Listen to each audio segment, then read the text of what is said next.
గెలుపు మాదే, అందరి ధీమా ఇదే, కాంగ్రెస్ బీఆర్ఎస్ ధీమా. 20,000 మెజార్టీ పక్కా అంటున్నా హస్తం పార్టీ. ఎవరన్నా కామెంట్ పెట్టండి అన్న, 20,000 మెజార్టీ కాంగ్రెస్కి వస్తుందట. ఎవరన్నా కామెంట్ పెట్టండి, ఖచ్చితంగా మీతో మాట్లాడతాయి. ఒక కామెంట్ తీసి చదువుతాను. 20,000 మెజార్టీని మీరు ఎట్లా ఎక్స్పెక్ట్ చేస్తున్నారు, మీరు ఎట్లా ఊహిస్తున్నారు, అది జరిగేదా?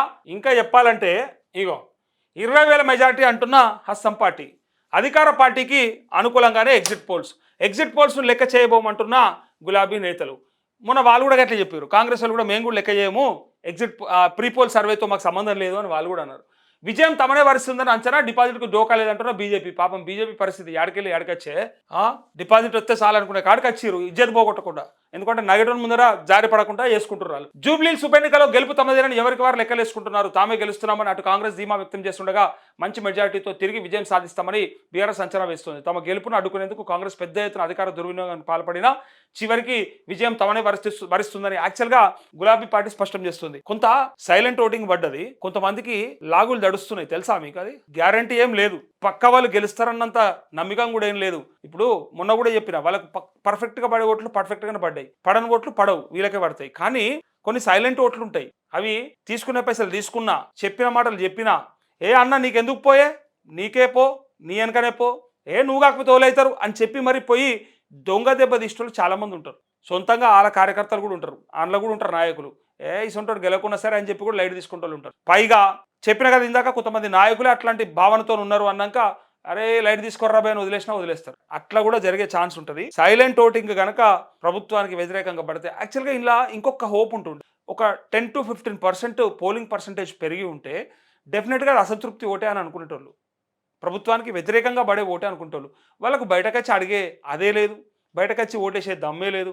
అసంటోళ్ళని పట్టుకొని ఇక ఎంత దూరం అని పోతారు ఎవరైనా, ఏ పార్టీ అయినా. ఏమక్కరా ఇంకా. ఇప్పుడు మేము వీళ్ళతోనే ఉంటాం, మా ఇల్లులు గులగొట్టినా సరే వీళ్ళతోనే వంటాం, వీళ్ళతోనే బతుకుతాం, వీళ్ళు ఎట్లా చేసినా సరే, ఏమి ఇచ్చినా సరే, ఏమి ఇవ్వకున్నా సరే, కోసుక తిన్నా సరే, లేవన్నా కూడా పర్వాలేదు, మాకు జీతాలు లేకున్నా సరే, మా జీవితాలు లేకున్నా సరే, మాకు రోడ్ లేకున్నా సరే, లేకపోతే డ్రైనేజ్ చేయకున్నా సరే, ఏం చేయకున్నా సరే, మాకు రేవంత్ రెడ్డి అనే మొగోడే కావాలనుకుంటే ఎవడేం చేస్తాడు దానికి, ఎవడు బాధ్యుడవుతాడు దానికి. అందుకే will see on result day ఏం జరుగుతుంది అనేది. ఇక ఎన్నికల మొదటి నుంచి డిపాజిట్ సాధించడంపై దృష్టి పెట్టిన కమలం నేతలు తమ లక్ష్యాన్ని చేరుకుంటున్నట్టు సంతృప్తి వ్యక్తం చేస్తున్నారు. చాలనుకుంటారు వాళ్ళు, అబ్బా సాయిరామ్ కడుపు నిండిపోయింది, అబ్బా సాయిరామ్ అనుకుంటారు, సరిపోతుంది అనుకుంటారు. కానీ అంతేనా బీజేపీలు, అబ్బా సాయిరామ్ వస్తుంది మాకు డిపాజిట్, సాలిగా బయటపడ్డాం. ఎందుకంటే సిగ్గుపోతుంది. ఎందుకంటే మనం ఎన్నో చెప్పినాం, సిగమూగి సిగ్గు పోగొట్టుకుంటే అంటే చాలా దారుణంగా ఉంటుంది ఆ పరిస్థితి. ఎందుకంటే బండి సంజయ్ ఒక మాట అన్నాడు, ఈ నెత్తి మీద క్యాపు, ఆ టోపీ ముస్లింలది, అది పెట్టుకొని ఓట్లు అడిగే రోజు వస్తే, అట్లాంటి పరిస్థితి వస్తే నా తల నరుక్కుంటా, కానీ నేను ఓట్లు అడగా అన్నందుకు కనీసం హిందువుల ఓట్లన్నా పోలరైజ్ అయ్యి బీజేపీకి పడాలి, పడి డిపాజిట్ రావాలి. లేదనుకో నేను చెప్పిన కదా నెగటివ్ ముందర జారిపడ్డట్టు అవుతుంది. ఇంకా ఇగో మెజార్టీపై కాంగ్రెస్ లెక్కలు. పోలింగ్ సరళిని చూశాక తమ పార్టీ అభ్యర్థి గెలుస్తున్నట్టు కాంగ్రెస్ లీడర్లు ఓ నిర్ణయానికి వచ్చారు. కానీ మెజార్టీ ఎంత వస్తుందనే అంశంపై లెక్కలు తీస్తున్నారు. డివిజన్ల వారీగా పోలైన ఓట్ల శాతాన్ని ఆరాధిస్తూ మెజార్టీని అంచనా వేస్తున్నారు. దాదాపు 20,000 మెజార్టీతో నవీన్ యాదవ్ గెలుపు ఖాయమైనట్లు మాట్లాడుకుంటున్నారు అంతే. మంత్రులు తాము ఇన్ఛార్జీలుగా ఉన్న డివిజన్లో మెజార్టీ అంచనా వేసేందుకు పోలింగ్ బూత్ల వారీగా లెక్కలు తెస్తున్నారు. కొన్ని డివిజన్లలో ఆశించిన స్థాయిలో పోలింగ్ జరగలేదు. అందుకు గల కారణాలను కనిపెట్టే పనిలో మంత్రులు నిమగ్నమయ్యారు. పోలింగ్ ప్రారంభమైనప్పటి నుంచి ప్రతి అరగంటకు పోలింగ్ సరళిని ఆరాధించే పనిలో మంత్రులు పడ్డారు. గెలుపు మాదేనంటున్న గులాబీ నేతలు ఏమంటారంటే మాదే గెలుపు అంటారు. ఎట్లయితుంది మీది? గంతగానం రిగ్గింగ్ అయినాక, గంతగానం దొంగ ఓట్లు పడ్డాక మీరు ఎట్లా గెలుస్తారు చెప్పురి? అసలు ఎట్లున్నది? గంతగానం వ్యతిరేకత వచ్చిందా అని అడుగుతారు ఇక ప్రజలు కూడా. ఎందుకంటే ఇగో బీఆర్ఎస్ ఓడిపోతుందని ఇప్పటికే ప్రకటించాయి. సర్వేలు వాస్తవానికి విరుద్ధంగా ఉన్నాయని, అయినప్పటికీ తామే గెలుస్తున్నామని గులాబీ నేతలు ధీమా వ్యక్తం చేస్తున్నారు. డివిజన్ల వారీగా నమోదైన పోలింగ్ సరళిని ఆరాధిస్తూ మంచి మెజార్టీతో విజయం సాధిస్తున్నామని అంచనా వేస్తున్నారు.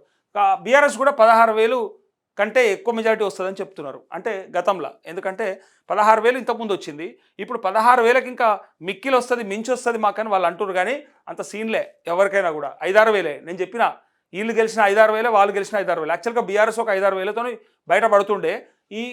ఈ కథలన్నీ పడకపోతే, ఈ కథలు పడ్డదంటే అది గ్రేట్గా. ఈ కథలు పడ్డ బీఆర్ఎస్నే గెలిపిస్తే కాంగ్రెస్ నాయకులంతా సప్పుడేకి ఇంటనే కూర్చోవాలి, ఇక బయటకు రావద్దు. ఇక ఇన్ని వేషాలు వేసి, ఇన్ని కథలు పడి, ఇన్ని రకాల ప్రయోగాలు చేసి ఓడిపోతే మాత్రం సప్పుడేక రేవంత్ రెడ్డి ఇంటికాడ ఉంటే బెటర్, లేదా దిగిపోతే ఇంకా బెటర్. మంచోడు ఎక్కి కనీసం పార్టీనైనా కాపాడుతాడు, కార్యకర్తల ఏమంటారు మనోభావాలన్నా దెబ్బతినకుండా ఉంటాయి. ఇప్పటికే వాళ్ళు చాలా బాధపడుతున్నారు. కార్యకర్తలన్నా కనీసం కాపాడుకున్న వాళ్ళు అవుతారు. అయితే అంచనా వేస్తున్నారు. కాంగ్రెస్ పార్టీ పెద్ద ఎత్తున అధికార దుర్వినియోగానికి పాల్పడిందని ఆరోపిస్తున్న కారు పార్టీ నేతలు ఎలాగైనా తమ గెలుపు పక్కాన అంటున్నారు. కౌంటింగ్ రోజున తెలంగాణ భవన్లో పెద్ద ఎత్తున సంబరాలు చేసేందుకు ప్లాన్ చేస్తున్నట్టు తెలిసింది. డిపాజిట్ పక్కా సాధిస్తాం. మొదటి నుంచి జూబ్లీహిల్స్ ఉప ఎన్నికల్లో విజయం కంటే డిపాజిట్ దక్కించుకోవడం పైనే బీజేపీ నేతలు ఫోకస్ పెట్టినట్టు విమర్శలు ఉన్నాయి. ఎందుకంటే కనీసం డిపాజిట్ రాకపోతే కూడా పార్టీ పరువు పోతుందని నిర్ణయానికి వచ్చిన పార్టీ నేతలు డిపాజిట్ ఓట్ల కోసమే కష్టపడినట్టు చర్చ జరుగుతోంది. పోలింగ్ ముగిసిన తర్వాత తమ పార్టీ అభ్యర్థికి వచ్చే ఓట్లను లెక్కలు వేసి చివరకు డిపాజిట్ వస్తుందని సంతృప్తి చెందినట్టు తెలిసింది. 2023 అసెంబ్లీ ఎన్నికల్లో బీజేపీ అభ్యర్థికి డిపాజిట్ కూడా రాలేదు. ఈసారి డిపాజిట్ దక్కదనే విమర్శల నేపథ్యంలో కమలం నేతలు తీవ్రంగా కష్టపడినట్లు పెద్ద ఎత్తున ప్రచారం చేసినట్టు టాక్ ఉంది అంటూ ఇది ఇక ముచ్చట చూసిరు కదా. బీహార్ ఎన్డీఏదేనట, ఎన్డీఏ కూటమి గెలుస్తుందట. అక్కడ క్లియర్ మెజార్టీ ఇచ్చిన ఎగ్జిట్ పోల్స్ మహాగఠబంధన్కు 100 సీట్లు దాటవని అంచనాలు. జన్సురాజ్ పార్టీకి గరిష్టంగా 5, ఎంఐఎంకు 3 స్థానాలు. బీహార్లో రికార్డు పోలింగ్ 66.9% నమోదు. గత ఎన్నికల కంటే 9.6% అధికం. ఓటేసిన దాదాపు 7.5 కోట్ల మంది. బీహార్ సీఈఓ వినోద్ సింగ్ గుంజీ అంటూ ఇక్కడ చూడండి, బీహార్లో ఎన్నికలు ముగిశాయి. మంగళవారం సాయంత్రం 2వ దశ పోలింగ్ పూర్తవగానే వెలువన్న ఎగ్జిట్ పోల్స్ అంచనాలు బీహార్ ఎన్డీఏ కూటమిదేనని మరోసారి కుండబద్దలు కొట్టాయి.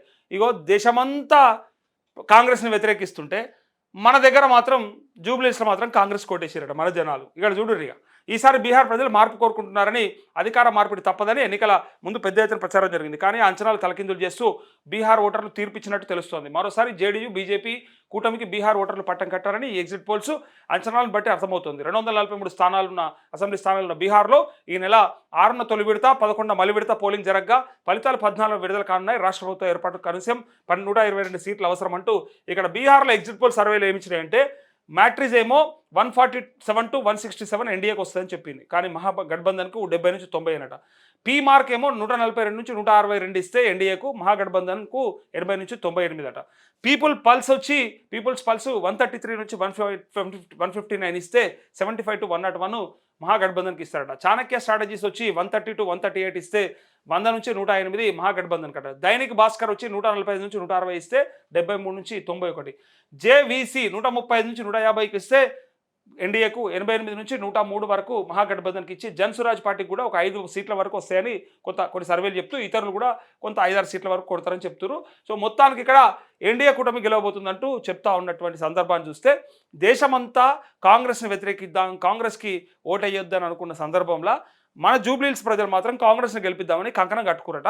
ఆ కంకణమా లేకపోతే అది ఏంది అవన్నీ కూడా ఎల్లుండి 14 తారీఖు నాడు మనకు క్లారిటీ వస్తుంది. ఇప్పుడు ఎంత మాట్లాడుకున్నా, ఎన్ని సర్వే సంస్థలు చెప్పినా, ఎవడెన్ని చెప్పినా, ఏ ఛానల్లో ఎంత ఊదరగొట్టినా ప్రజల తీర్పే అంతిమ తీర్పు. ఇన్ని వేషాలు వేసిన తర్వాత కూడా బీఆర్ఎస్ గెలిస్తే ఆ తీర్పు ఎంత చెంపపెట్టు లెక్క ఉంటుంది, ఎవరికి చెప్పు దెబ్బ కొట్టినట్టు ఉంటుంది అనేది ఇక మీరే అర్థం చేసుకోవచ్చు. ప్రజలు కూడా అదే మాట్లాడుకుంటూ ఉన్నారు.